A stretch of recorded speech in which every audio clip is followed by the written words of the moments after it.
এক গুৰুত্বপূৰ্ণ খবৰ জনাবলৈ লৈছো। দুজনী বিয়া পাতিলে বিপদত পৰিব পুৰুষসকল। বহু বিবাহকাৰী চৰকাৰী কৰ্মচাৰীক লৈ এতিয়া কঠোৰ হৈছে মুখ্যমন্ত্ৰী হিমন্ত বিশ্ব শৰ্মা। চৰকাৰী কৰ্মচাৰীয়ে প্ৰথমা পত্নীক এৰি দিলে 20% দৰমহা কৰ্তন কৰা হ'ব আৰু অভিযুক্ত কৰ্মচাৰীৰ ওপৰত চলিব বিভাগীয় তদন্ত। চৰকাৰী বিষয়া কৰ্মচাৰীৰ বিৰুদ্ধে কঠোৰ ব্যৱস্থা ল'ব অসম চৰকাৰে। এক ডাঙৰ খবৰ আহি পৰিছে। দুজনী বিয়া পতাসকলক শেষ সকিয়নি মুখ্যমন্ত্ৰী হিমন্ত বিশ্ব শৰ্মাৰ। কোনো কাৰণতে হাৰি যাব নোৱাৰিব দুজনী বিয়া পতাসকল। মহিলাসকলক এতিয়া বৃহৎ প্ৰতিশ্ৰুতি দিয়া দেখিবলৈ পোৱা গৈছে মুখ্যমন্ত্ৰী হিমন্ত বিশ্ব শৰ্মাই। চৰকাৰী বিষয়া কৰ্মচাৰীৰ বিৰুদ্ধে কঠোৰ ব্যৱস্থা ল'ব অসম চৰকাৰে। কোনো কাৰণতে হাৰি যাব নোৱাৰিব। যিসকলে দুজনী বিয়া পাতে তেওঁলোকক এতিয়া শেষ সকিয়নি দিছে মুখ্যমন্ত্ৰী হিমন্ত বিশ্ব শৰ্মাই। চৰকাৰী বিষয়া কৰ্মচাৰীৰ বিৰুদ্ধে কঠোৰ ব্যৱস্থা লোৱা হ'ব। অসম চৰকাৰে কঠোৰ ব্যৱস্থা ল'ব আৰু দৰমহাৰ 20% ধন দিয়া হ'ব প্ৰথমা পত্নীলৈ। বেচৰকাৰী কৰ্মচাৰীৰ বাবেও আনিব আইন। প্ৰথমগৰাকী পত্নীক এৰিলে দ্বিতীয় বিবাহ কৰিলেই চৰকাৰী কৰ্মচাৰীৰ কৰ্তন হ'ব 20% দৰমহা। চৰকাৰী বিষয়া কৰ্মচাৰীৰ বিৰুদ্ধে এতিয়া কঠোৰ ব্যৱস্থা ল'ব অসম চৰকাৰে। দৰমহাৰ 20% ধন দিয়া হ'ব প্ৰথমা পত্নীলৈ। বিবাহ বিচ্ছেদ নোহোৱাকৈ প্ৰথম পত্নীক চৰকাৰী কৰ্মচাৰীয়ে পৰিত্যাগ কৰিলে কৰ্তন হ'ব 20% দৰমহা আৰু 20% দৰমহা কৰ্তন কৰি প্ৰথমা পত্নীৰ বেংক একাউণ্টত জমাৰ ব্যৱস্থা কৰি দিয়া হ'ব। আৰু সংবাদ মেলত এই বৃহৎ ঘোষণা কৰিছে মুখ্যমন্ত্ৰী হিমন্ত বিশ্ব শৰ্মাই। তেওঁ কৈছে যে বহু বিবাহকাৰী চৰকাৰী কৰ্মচাৰীক এতিয়া কঠোৰ হৈছে মুখ্যমন্ত্ৰী। চৰকাৰী কৰ্মচাৰীয়ে প্ৰথমা পত্নীক এৰি দিলে 20% দৰমহা কৰ্তন হ'ব আৰু অভিযুক্ত কৰ্মচাৰীৰ ওপৰত চলিব বিভাগীয় তদন্ত আৰু চৰকাৰী বিষয়া কৰ্মচাৰীৰ বিৰুদ্ধে কঠোৰ ব্যৱস্থা ল'ব অসম চৰকাৰে। আৰু এই সন্দৰ্ভত হিমন্ত বিশ্ব শৰ্মাৰ কিছু মন্তব্য আছিল, মন্তব্য শুনাবলৈ চেষ্টা কৰিম। মই কেইটামান বিশেষ ঘোষণা যিটো অকণমান স্পীচত বহুতখিনি ক'ব পৰা নাযায় তাৰ বিষয়ে মই আপোনালোকৰ দৃষ্টি আকৰ্ষণ কৰিব খুজিছোঁ। আপোনালোকে জানে যে আমাৰ ৰাজ্যত পলিগেমি বা বহুবিবাহ প্ৰথা বহুত দূৰলৈকে শিপাইছিলে।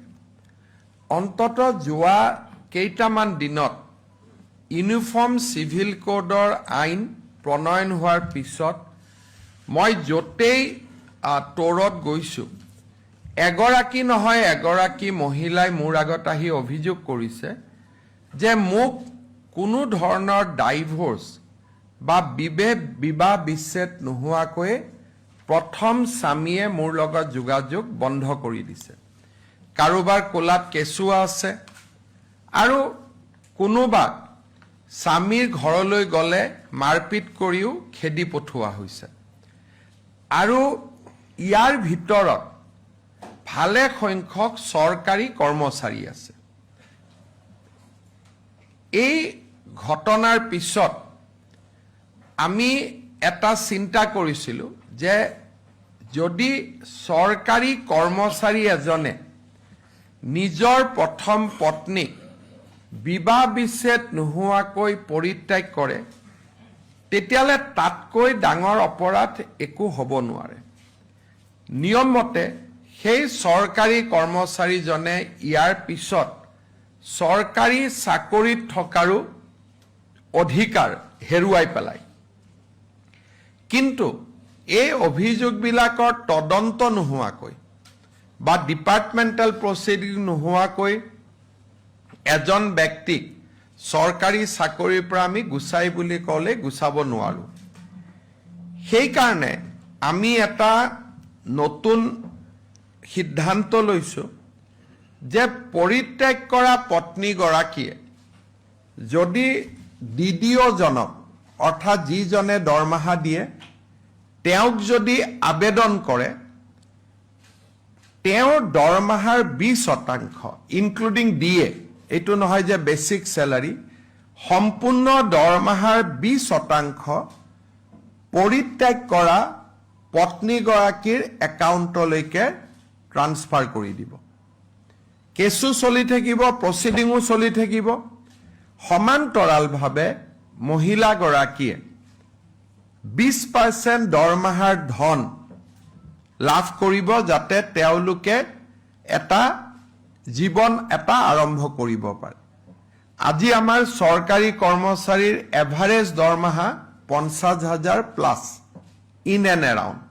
গতিকে লগে লগে অন্ততঃ মাহত 10-12 হাজাৰ টকা সেই পত্নীগৰাকীয়ে পৰিত্যাক্য পত্নীগৰাকীয়ে লাভ কৰিব পাৰিব আৰু ইমানতে শেষ হৈ নাযায় কৰ্মচাৰীজনৰ ওপৰত ডিপাৰ্টমেণ্টেল প্ৰচিডিঙো আৰম্ভ হ'ব সমান্তৰালভাৱে ভাৰতৰ কোনো ৰাজ্যত এতিয়ালৈকে পলিগেমি বা বহু বিবাহৰ বিৰুদ্ধে এনে ধৰণৰ